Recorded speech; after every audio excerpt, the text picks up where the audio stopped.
Welcome to Bandit's Keep. I'm Daniel. Today we're going to talk about familiars. I got a great comment. They were asking about some ideas here. They're running a campaign and one of their player characters or players wants a familiar for their player character. They like cats, and they talked about looking at various options and thought maybe that they could become cumbersome, slow, game-breaking, stuff like that. So what are my thoughts? Well, that's what we're going to talk about today. First, ask why. So whenever I'm addressing something new like this would be a special case, right? I'm not necessarily making it for a game. I'm making it for a campaign, for a character. I often want to think to myself, why do they want this? And because we can get very excited about it and go, oh, familiar, boom, boom, boom, boom, all kinds of different ideas. But maybe they just want to have a pet. Maybe they want the familiar to do certain things. Maybe they saw a movie or read a book where there was a familiar. And in that, they envision what their familiar should be. So I think the first step here is to talk to them and say, what exactly do you want from the familiar? What are you inspired by? Where did you see a familiar that inspires you? From there, we can kind of build up whether or not this thing's going to be just a pet, whether it's going to be kind of a scout or spy, or whether it's going to be some kind of magical focus. Those are usually the most common ways I see familiars. Scout. One of the most common ways that I see familiars used, especially with cats and bird type familiars and also in fiction, is that of the spy. Either that the magic user can see through or hear through the creature's faculties. So you have your cat sit in a room and listen in, right? And you can sit there and focus on it and you can hear it. This is pretty common, and I think that's used a lot in D&D-ish type familiars. I've also seen situations where you can talk to the animal, like telepathically kind of talk. And in those cases, the animal might go collect the information and then come back and you have a conversation. This can also be very interesting. And what's nice about this is we don't necessarily have to play it out. We can say, I'm sending my cats to spy on, or my familiar to spy on this group. They're going to tell them to come back at midnight. So then you can just roll some dice or figure some things out and come back with the information that the cat may or may not have, or whether they get caught, right? And this is pretty simple. And I actually like this style better in a way because it makes it, again, it's not when you talk about slowing things down, that kind of stuff. You don't have this constant thing where the magic user is like, I'm going to send my familiar there and I'm going to, see through their eyes. And then you've got to describe this meeting that's going on. It takes away from table time and it might not be needed, unless you're playing a mystery game and you want to keep it a little more slick. Again, it comes down to your table. But for me, I like the idea of they can communicate with the familiar, when they're close, and the familiar can go places, see things. They're intelligent, right? They can get information and bring it back, basically like a scout. Source of magic. Another way we've seen familiars, or I've seen familiars in fantasy, is to be used as something that brings spells. You see this with witches, which is where we see familiars a lot. I want to say that show Salem did this, where the familiar can bring you the spell. Like you want a spell and you level up. Let's say it's a D&D type game and you want the sleep spell. Well, the familiar goes off to where familiars go, right? Into the land of the fairies or whatever. And they learn the spell and they bring it back to you. So they're kind of like you don't have to have a magic school or research. You send your familiar to get the spell. This is really nice because, again, it's just simple and easy. It can be done during the downtime. You might say, okay, well, you're going to be without your familiar for X number of sessions or so much time because they're going to go get this spell for you. And this is nice, right? Nice and simple. And again, there could be a chance that they could fail. Could be a chance they take too long. Could be a chance that wherever they get the spell from, there's some other cost. This is all stuff you can work into your game depending on how you want to handle it. If you just want to keep it simple, that's just more of a narrative thing. You leveled up, your familiar went into the Feywild and got you the fly spell and came back and taught it to you, right? Simple as that. Kind of connected to this is the familiar as magic item, which is how I've used them before. And I think I made a video about this where I talk about wands and familiars. And what I've done in the past is I simply do, and I've seen other systems do this, where if the familiar is with you, you can cast extra spells.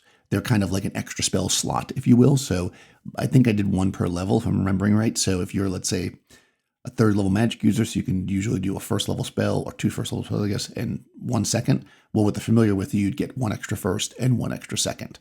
And that works out pretty well. It's just an extra way to memorize spells. You do put the familiar in danger because they're with you. They got to be with you to cast the spell. They don't cast it, but they have to be with you. They're kind of like a focus. You could also do it where the familiar itself has a spell. You could create a special spell that is the familiar's spell and that you can only cast it with the familiar. And I've seen this in different fiction in different ways. Probably more suitable for the D&D is just they're with you and they can cast their spell. I've also seen things where the magic user, destroys the familiar and in exchange for casting a powerful spell, and then they're without the familiar for a while. So if your familiar does other things for you, like gets you spells, a spy, or whatever, you can effectively use up this resource and it will eventually come back, or you'll get a new one. But basically, you've got to destroy the familiar is how I'm going to say it. Again, if in the comment they were talking about how they love cats, I don't think they're going to want to do that. I'm not necessarily on board with that either. With my player characters, I don't think I've ever created somebody that wants to do that, but you definitely could if you want to go to the darker side of magic. So those are lots of different ways we can use the familiar. But let's talk about the other side of it, broken. So whenever you're introducing something special to the game, you often hear the term, I don't know if they use it in the comment, but things like broken or slow down or complicate. And that can be true for sure. And I think sometimes we as GMs make them more complicated.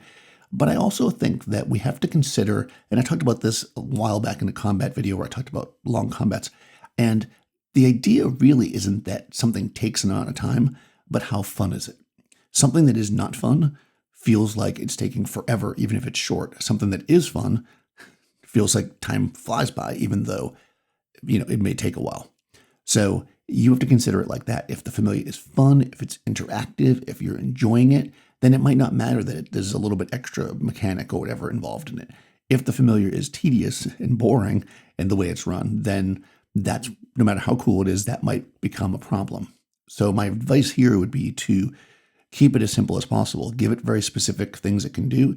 And, as you probably heard, unless you somehow jumped to this point in the video, some of the things I said, like the spying, instead of looking through the eyes constantly, which takes time, just have it bring back information. The spell learning, right? You can just send it off and it comes back with a spell. You don't have to play all that out if it's not interesting at the table. Maybe you play it solo with the player separately. It depends on your situation. Either way, I think the time consuming and the slowdown really comes down to how fun you make it. However, the broken is really interesting because this is kind of presumes that there is some kind of a balance. And while balance can be interesting, there's always some kind of a balance, right? You don't want to send a bunch of first level characters to fight a giant, in their first adventure because they'll probably die because that's not properly balanced, for lack of a better word. But at the same time, if the fighter picks up a +2 sword, but nobody else has a +2 sword, is that unfair? No, right? That's just the game. And as you go through things, other people will get other things. So the thief will get a cloak of elvenkind, the magic user will get a wand, and eventually things will kind of balance in the sense of like giving people stuff. But a wand of fireballs is a lot more useful, we'll say, in combat than, let's say, a ring of water walking. But both of them can be super useful depending on the context. So I don't worry too much about broken. If you don't make the familiar do something that makes it so that it outpaces something that's an equal class. So if one of your player characters wants a familiar, but the other one doesn't want to deal with it, and the player character's familiar can do 5 things, that might feel a little off to the magic user, but at the same time, you can offer it to them, and that's kind of up to them if they don't want to do it. So I guess my thought there is I don't necessarily think broken is a real thing. I think that it comes down to your table and how you run things. And familiars can be super, super fun. Most importantly, going all the way back to the beginning, why do they want the familiar? That's the conversation to have. Is it just because it's cool and it's something to have stylistically? Then you can keep it really simple. Maybe have the familiar every once in a while, drop a hint or say something, but basically they're just there in the background. If you want it to be more like they want to have magical powers and do other things, now we have to consider one more final thing, which is consequences.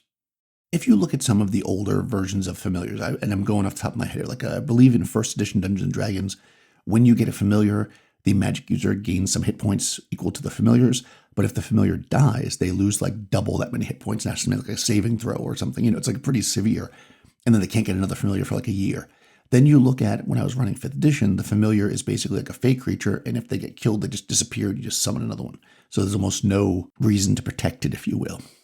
I think my personal vibe is I prefer the first style. I like the idea that the familiar can be put in harm, and if it is, that is a detriment to the magic user. This helps again with the balance of things, right? If this magic user wants to risk having a familiar, then they get the extra powers. If this magic user doesn't, well, then they're at least safe from the familiar being, destroyed. Now, I will say that if because again, this particular comment said they like cats. I know a lot of people are not going to want their familiars to be killed, and I think that we don't want to do that to people. So this is definitely a conversation to have up front. If they don't feel comfortable with that, and you don't feel comfortable with that, then you need to have some other kind of consequence. Like you could have that the familiar is actually some kind of fey creature and that it disappears into the fey if it, gets hit and it doesn't come back for X number of days. You can definitely make it narratively so it doesn't have to be like, oh, your, owl is, shot with a fireball and there's and describe it in a really terrible way. So just keep that in mind with these kind of things. I think when people have pets and stuff, they do get sensitive. I know that in my group, they had this war dog and it was around for a while, and eventually the war dog got killed, and they were trying to figure out if they could bring it back and just raise dead work on it. And it's just very funny because they could have just went and bought one for 2 gold pieces, but of course that's the dog they had, right? So, familiar can be like that. So I would definitely put that up front, have some kind of consequence if the familiar has power, that either when they use their power, the magic user suffers in some way, or there's a setback, or possibly if the familiar is at risk. So I would do that just to kind of, again, keep things a little bit more balanced. I'm saying balance a lot. This will be the theme here. Drink every time I say balance. I guess I should have said at the beginning. If you watch this again, that's what you should do. I'll drink my coffee. Anyways, I hope you enjoyed this. I hope this answered the question. I think that I guess my final thought here is bring in cool and unique stuff. Don't make everything a rule. If one player wants this familiar, then just make it special to them. Whatever their familiar is, it's theirs. And if somebody else wants a familiar, theirs can be different. There's no reason why everybody has to have exactly the same thing, and there's no reason why everything has to be a rule. Sometimes you just have special little things that just happen. So I hope you like the video. If so, you can like it.